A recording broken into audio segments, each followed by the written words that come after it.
Good morning বন্ধুরা, শুভ সকাল। আর কেমন আছো সবাই? আশা করি সবাই খুব ভালো আছে আর আমিও ভালো আছি। তো সকাল বলতে সকাল অনেকটা আগেই হয়েছে, এখন ঘড়িতে বাজে 9:10। আমি তো উঠেছি অনেকক্ষণ, 6টার সময় উঠে কাজকর্ম তো করেছি, ঘর ঝাড়ু দেওয়া, মোছা, মুছিনি বলতে মানে মুখের এতে চলে আসলো। তো অনেক ভুলভাল কথা বলি, বলতে বলতে তারপর আবার সরি বলি, ক্ষমা চেয়ে নিই। তো ঘর মুছিনি আর ভাবছি আজকে মুছবো না, দেখি কি করি, মুছবো না, তবে ঠাকুর ঘরটা মুছবো আর ঠাকুরের বাসনগুলো এইমাত্র মানে ধোবো, ভাবলাম ধোবো, কিছু বাসন ছিল সেগুলো ধুলাম। আর বেশ কদিন আগে না একটা ভিডিও শ্যুট করে রেখেছিলাম, সেটা না এডিট করব করে করতেই পারছি না। তো সেটাই এখন বসে বসে দীপকে দিয়ে আসার পরে এডিট করছিলাম। তারপরে ভাবলাম এখন ভিডিওটা আমি শুরু করি, তো সেইভাবেই শুরু করলাম। দেখতে থাকো, আশা করছি তোমাদের ভালোই লাগবে। তো এই আর ভিডিওটা অফ করার পরে একটা কথা মনে পড়লো, আজ হচ্ছে শুক্রবার। আর শুক্রবারে আমি ভাবলাম আজ এই মাসে আমার বরের জন্মদিন।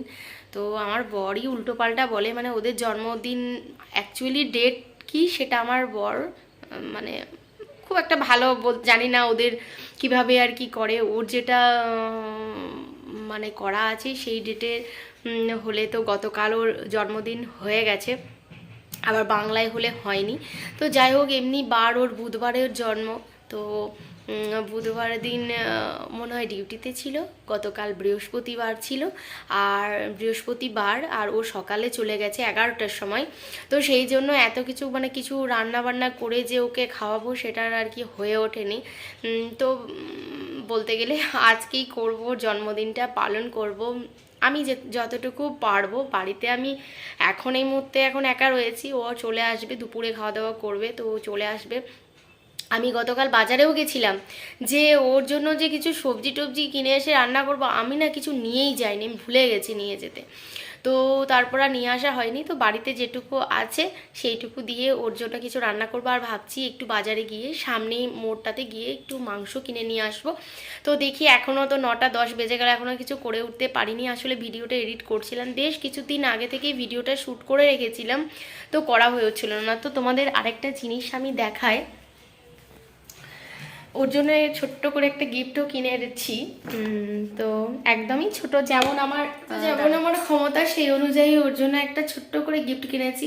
আর আমার সত্যি বলতে কোনো কিছু হাই ফাই জিনিস দেওয়ার ক্ষমতা নেই, কারণ আমি যেটুকু সংসারে বাঁচিয়ে মানে টাকা বাঁচিয়ে করতাম, তো এখন ইদানিং আমাকে আর সেটা দেখতে হয় না। দাঁড়াও তোমাদের দেখাচ্ছি, ইদানিং আমাকে সেটা দেখতে হয় না। আগে যখন বর ছিল না কাছে, ও আমাকে যেটুকু টাকা দিয়ে যেত সে তার উপরে আমি সংসারটা চালাতাম।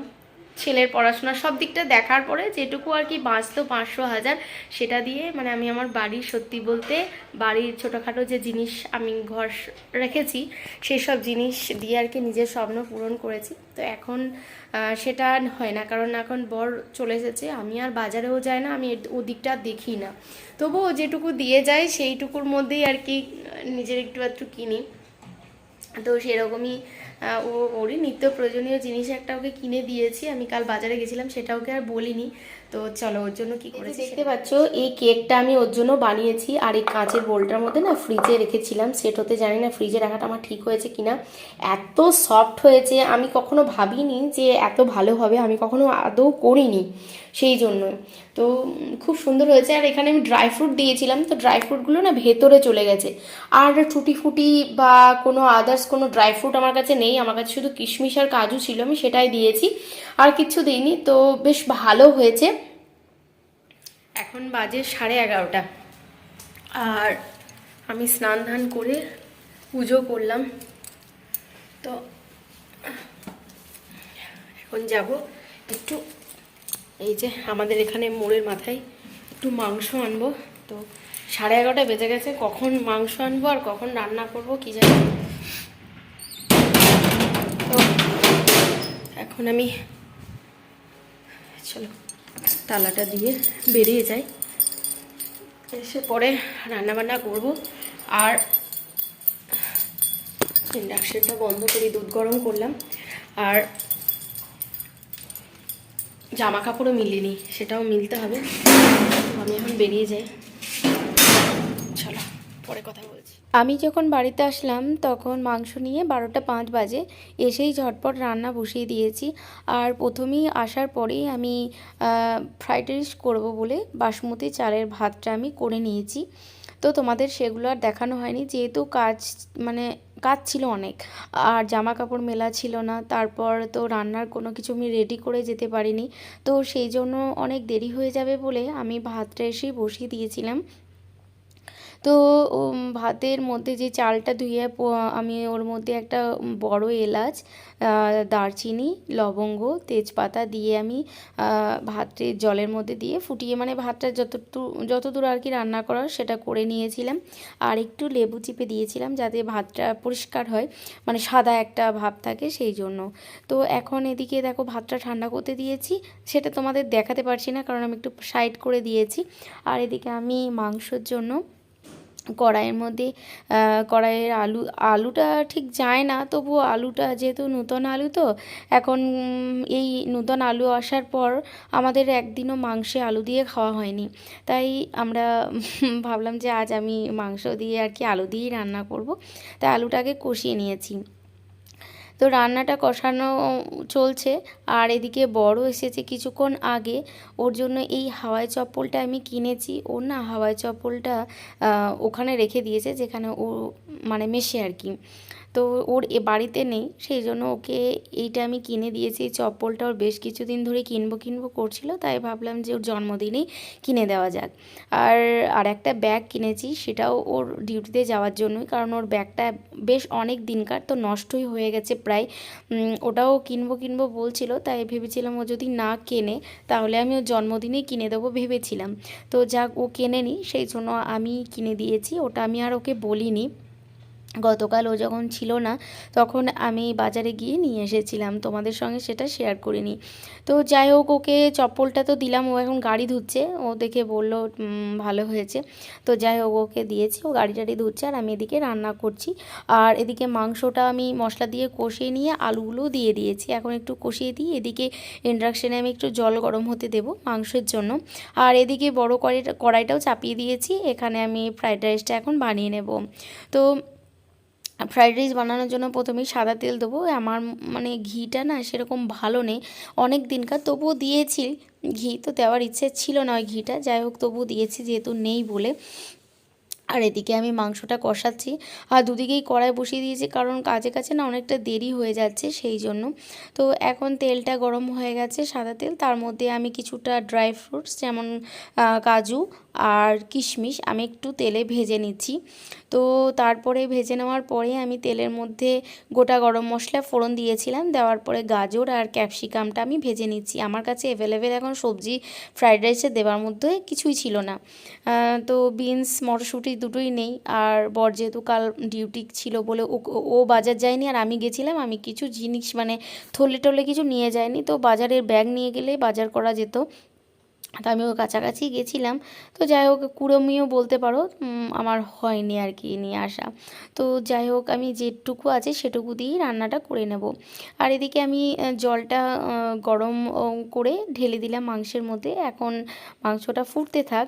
আর এদিকে আমি যে গাজরটা আর ক্যাপসিকামটা আমার সিদ্ধ হয়ে গেছে, তারপর আমি এই যে ভাতটা দিয়ে দিয়েছি। আর আমি মিক্সিতে চিনিটা একটু গুঁড়ো করে নিয়েছি, চিনি আর এলাচ আমি গুঁড়ো করে রেখেছি, যাতে এলাচটা থেতো করে দিলে মুখে লাগে, তো আর এমনের সেন্টটাও ভালো হয়, তো সেই ভেবেই আর কি। আর এখন দেখো চালগুলো একটাও ভাঙেনি, বেশ সুন্দর হয়েছিল। আমি ভাতটা যখন নামিয়েছিলাম তারপরে একটু ঘি দিয়ে ভাতটা আর কি মেখে দিয়েছিলাম, যাতে একটার গায়ে একটা না লেগে যায় সেই জন্য। তো এখন ভালোভাবে আমি গাজর আর ক্যাপসিকামটা মিশিয়ে নিচ্ছি, আর কাজু বাদাম আর এটাও দিয়ে দেব। তো দিয়েই দিয়েছি। আর এদিকে এখন আমি ভালোভাবে মিশিয়ে নিচ্ছি, এরপর আমি যে গুঁড়ো করে রেখেছিলাম চিনিটা, আমি সেটা দিয়ে দেবো। আমি বেশিরভাগ গুঁড়ো করেই রাখি চিনি, যাতে বেশিক্ষণ আর কি ঘাঁটাঘাঁটি করলে না ভেঙে যেতে পারে চালটা, সেই জন্য। তো দেখতেই পাচ্ছ আমি চিনিটা মিক্সিতে গুঁড়ো করেছিলাম, সেটাই এখন দিয়ে দিচ্ছি। তো ভালোভাবে এখন নেড়ে দেবো। আর চিনি মিষ্টি দিলেই ভাতটা আর গলে না, তখন ভাতটা একটু শক্তও হয়ে যায়। তো রান্নাবান্না বলতে এই করেছিলাম, শুধু ফ্রাইড রাইস আর মাংস। আর সবজি ভাত বলতে কিছুই করিনি, মানে সবজি ভাত ডাল এসব কিছু করিনি। তো তোমাদের বললাম মানে বেগুন, তারপর যেগুলো আর কি ভাজার সেরকম আমার কিছু ছিল না সবজির মধ্যে। তো যেটুকু পারলাম সেটুকু দিয়েই আজ ওর জন্মদিনটা আমি পালন করার চেষ্টা করলাম। তো আমাদের জন্য এত করে, আর ওর জন্য সেভাবে কোনো দিন কিছু করা হয় না। তো তাই ভাবলাম যে আজ এই দিনটা ওর এইভাবেই পালন করি। আর সব সময় তো বাড়িতে যে কাজের মধ্যে থাকে বা কোনো ব্যস্ততার মধ্যে থাকে বলে ওর মানে জন্মদিন ওর কোনো কিছুই সেভাবে পালন করা হয় না। তো যাই হোক, দেখো একদিকে রাইসটা আমার হয়ে গেছে, মাংসটা তো ফুটছে, আর এদিকে আমি ইন্ডাকশানে অল্প করে পায়েস বসিয়ে দিয়েছি। তো একটা নারকেল আমি ভেঙেছি, সেই নারকেলটা এখন কুড়ে নিচ্ছি, পায়েসের মধ্যে দিয়ে দেব। তো এই আর কি। আর এখন ঘড়িতে প্রায় 1:30 মতন বেজে গেছে। তো ভাবলাম যে ওকে খেতে দিয়ে দিই, কারণ ও সেই সকালে কখন খেয়েছে তার ঠিক নেই। তো বলছিল যে দীপ আসুক তারপর খাবো। আমি বললাম ছাড়ো, ও দীপ দুপুরে ভাত খেয়ে সকালে ভাত খেয়ে গেছে, ওকে আমি সকালে ভাত বানিয়ে দিয়েছিলাম। তো এখন ওকে দিয়ে দিচ্ছি। আর আমারও সেভাবে না কিছু খাওয়া হয়নি, আমিও ভাবছি খেয়ে নেবো। অন্য দিন আর কি দীপ খায় না বলে আমরা খাই না। আর যেহেতু দীপকে ভাত বানিয়ে দিয়েছি এতটা টেনশন নেই, ভাত দিয়েছি আবার খেয়ে গেছে, টিফিনও বানিয়ে দিয়েছি। তো সেই জন্য ভাবলাম যে খেয়ে নেবো, যখন আসবে তখন ওকে দিয়ে দেবো। তো খেতে খেতে প্রায় 2-2:30 মতন বেজেই যাবে, তারপর তো চলেই আসবে। তো আগে ভাবলাম যে ওর খাবারটা দিয়ে দিই। তবে অনেকে হয়তো ভাবতে পারো পায়েসটা এখনও রান্না হয়নি, আর ও মাংসর সঙ্গে পায়েস কখনোই খাবে না, সেই জন্য পায়েসটা এখন দিলাম না, পায়েসটাও সন্ধেবেলায় খাবে। আর এই আর কি। তো এইভাবেই ওর জন্মদিনটা পালন করলাম। তো চলো, রেডি করে দিয়েছি, এখন খেয়ে নিই, পরে আবার আসছি। খাওয়া দাওয়া করার পর এই যে পায়েসটা প্রায়ই রেডি হয়ে গেছে। আমি কিছুটা কেশর দিয়েছিলাম একটু কালারটা চেঞ্জ হবার জন্য। আর এটা পুরো গুঁড়ো দুধের, সরি, পুরো দুধের মানে পায়েসটা করেছিলাম, দুধটা অনেক ছিল, আর গুঁড়ো দুধ আমি একটু এমনি নর্মাল দুধের মধ্যে গুলে দিয়ে দিয়েছি, তাহলে পায়েসটা খেতে একটু অন্যরকম হয় সেই ভেবে। তো চলো, পায়েসটা আমার রেডি হয়ে গেছে। গুড ইভিনিং বন্ধুরা, শুভ সন্ধ্যা। এখন সন্ধেবেলা, আর সন্ধ্যের সময় আমি তো সন্ধে দিয়েছি, আর বিকেলবেলায় ওকে পায়েসটা দিয়েছিলাম। তারপর আমি আমার পাশের বাড়ি দিদিকে দিয়েছি, আমার যাদের সঙ্গে আমি একটু বিকেলবেলায় বসি সেই দিদি দুজন দিদিকে দিয়েছি। তো আগেই বললাম তুমি খেয়ে নাও। তো এখন ওর পায়েসটা দেওয়ার পরেও খেয়ে নিয়েছে। এখন সন্ধেবেলায় কেকটা ভাবলাম ওকে দিই। তো সত্যি বলতে আমি দুজনেই কখনো এইভাবে কেক টেক কখনো কেটে মানে জন্মদিন পালন করিনি। তো আজ আমি ওকে বানিয়ে দিতে পেরে সত্যি আমি নিজেও অনেকটা আমার ভালো লাগছে, কারণ নিজে এমনিতে কখনো কেক টেক বানাইনি, আর আজকে ওকে যে বানিয়ে দিতে পেরেছি এতে আমিও খুশি, আর ও হয়তো খুশি।